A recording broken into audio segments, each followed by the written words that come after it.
Hello, everyone. This is the second recording for my intro to philosophy and AI. Today, I want to talk about so called alignment with values. And I want to introduce a famous type of argument, the lazy argument.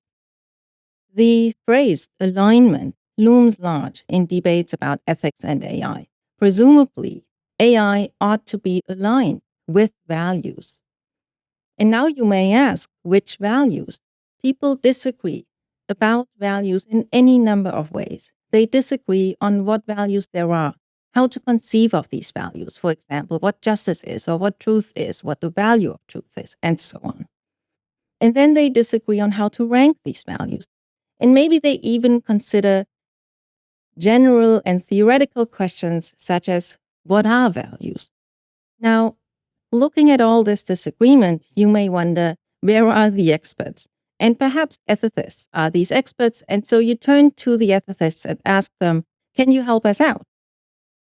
But then you realize that the ethicists disagree on all the same questions. And they perhaps even disagree more deeply because they discuss these questions about the nature of value and these sort of fundamental questions about what value even is.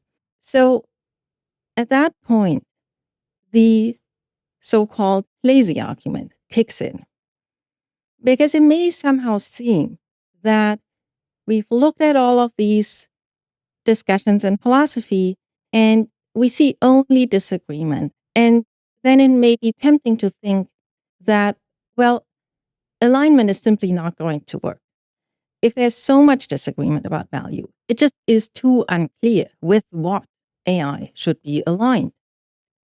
And the lazy argument is then a kind of moment of saying, well, hold on.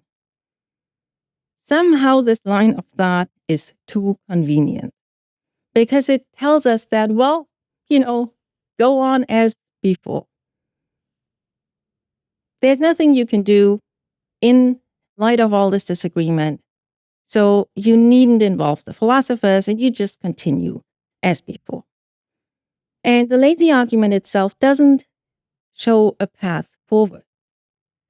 The only thing it does is it kind of says, well, whenever some line of thought is so convenient, we should be suspicious and we should reconsider and we should try to look more closely.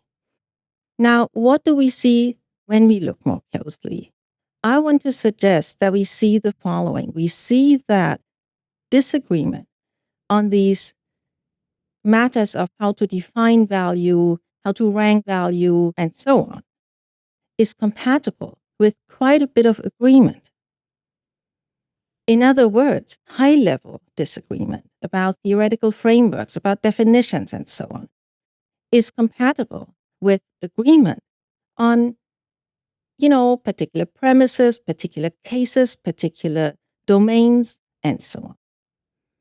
And those more specific things might in fact be particularly helpful for collaborations between AI researchers and philosophers.